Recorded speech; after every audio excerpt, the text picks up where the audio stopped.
Hello and welcome back. I'm Bo. And I'm Win. And this is our first month of the new school year. So, very exciting stuff. Win is a substitute teacher, so not guaranteed work during the summer, and he has to reapply for his job every year. So, we didn't really want to bring his paychecks back into play until he had secured employment. So, we are at that point, and we are bringing in his last paycheck of the school year for this first paycheck of September, which for us is August 23rd to September 5th. So his paycheck is going to be $1,014. My paycheck is $1,659. We're bringing in other income of $129. That is our savings account interest. And from savings, we're taking $1,937. And our rollover from last month is $2,252, which I'm happy with. And the total inflow then is $6,991. And we are not investing right now because that's not where we are, but we go on to his spending, which is Wynn's bank account, Wynn's checking account. Thank you. Pretty straightforward. Rent is $13.50. Kid bills was $183 this time. Internet steady at $66. Not looking at these three right now, but electric bill did come in at $210. Adventures for the kiddos is $20, and miscellaneous for me is $30. That's a subtotal of $1,859, which leaves us with $5,132 to spend or save. Yes, both. Okay, so down to his saving. These little asterisks here are the priorities for this 3-month period, the first 3 months of the school year. So those are the two items that are funded first. In case we go over budget, at least the most urgent things will be filled. So his personal loan is going to get $159. His wedding fund is getting $442, and gifts is getting $167 for a subtotal of $768 saved. Leaves us with $4,364. And then we go to my checking account, which is her spending. Monthly bills right now is just the $26 for YouTube Premium Family. And then I'm sending $400 to Win Student Loans. Thank you. You're welcome. I love you. And then we are aiming for $30 in dining out. We'll see how that goes. We hunger. Yeah, we get a little naughty with the noms. And then envelopes is getting $530. And I should probably show how that breaks down. Hold on a sec. Okay, so here we go. The envelopes right here refers to the revolving envelopes balances, essentially.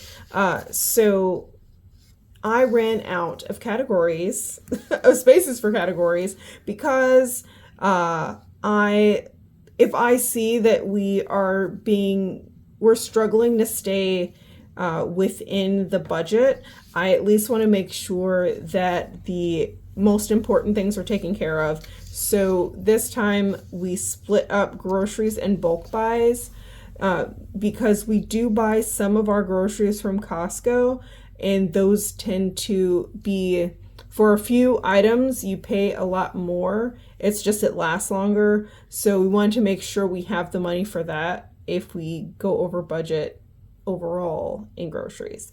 We just want to protect the bulk because the bulk saves us the most money over long run. So I just broke this all down on here so that you can see and so that I can see and not mess up my numbers.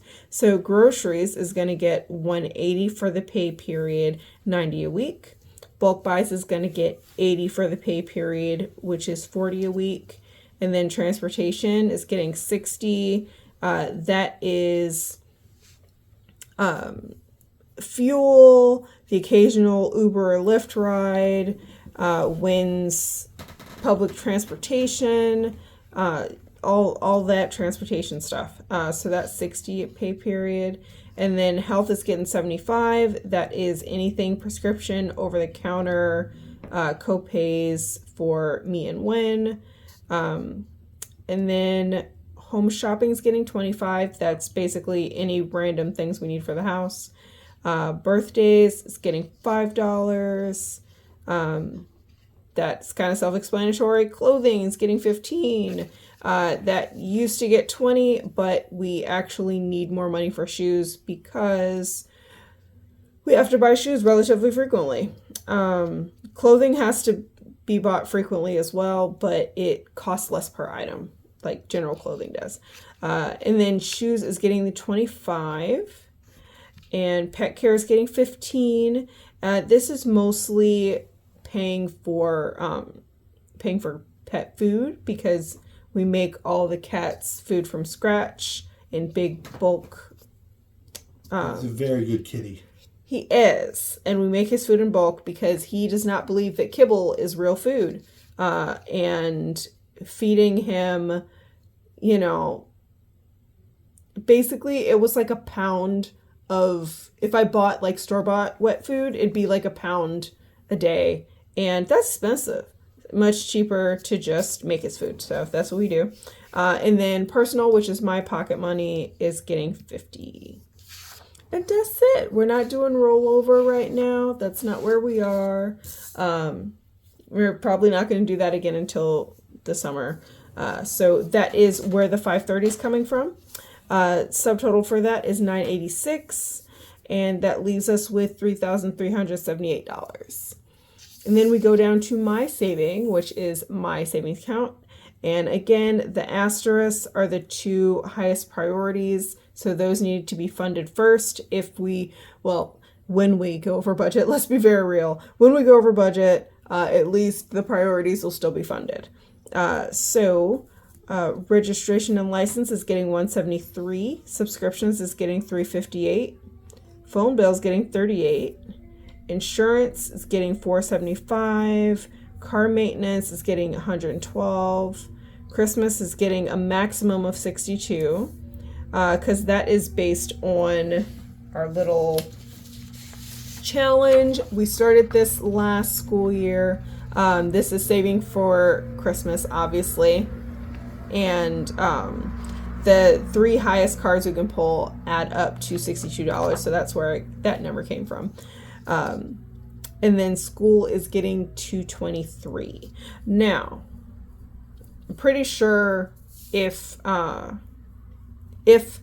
when we go over budget, first thing I'm probably gonna take from is car maintenance, because it's honestly optional. Like, we already have, I think I have over 2,000 saved for car maintenance right now. So it's not like urgent at all. So that's probably going to be the first on the chopping block. But tentatively, the subtotal for savings for me is $1,441, which for me is huge. I'm very, very happy with that number. That leaves us with 1937, and then we go down to savings spent, which is just car insurance for 1937, which is how much we budgeted to take from savings, and is also how much was budgeted to be left over. So that brings us to a zero-based budget, which of course means that every dollar has a job, not that our bank accounts are at zero. But I do want to say car insurance isn't actually due yet. It's not due until, I believe, September 8th. However, if I pay it early with my credit card instead of letting the auto pay come out, then I can get cash back on that purchase and just pay it off immediately. So that is what I plan on doing. So just, disregard the fact that it is showing on the budget calendar as the 8th. Yes, it is due on the 8th, and that is when auto pay is set up, but I will be paying it early because I want that sweet, sweet cash back, y'all. But that is it for the budget. Anything you'd like to say, Win? Honestly, especially about the car insurance, moves like this, the whole budget only works because we do it on purpose. Broke is by accident. Budget is on purpose. Budget beats broke every time. And never forget that you deserve financial stability. I hope you have a great day on purpose. Bye.